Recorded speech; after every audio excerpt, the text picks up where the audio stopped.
ng mga balita ngayong Huwebes. Mga kapuso, 6 na araw na lang, Pasko na.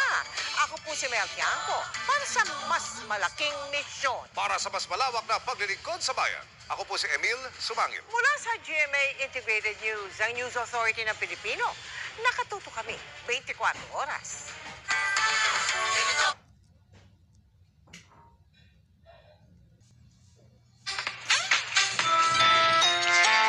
Daming concert. Pwede tayong humabol, ato. Okay, sa Bulacan na lang ako, mas malapit. Mga kapuso, 75 araw na lang, Pasko na. Salamat po sa inyong pagsaksi. Ako po si Pia Arcangel.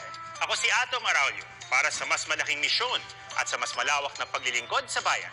Mula sa GMA Integrated News, ang News Authority ng Filipino, hanggang bukas, sama-sama tayong magiging saksi.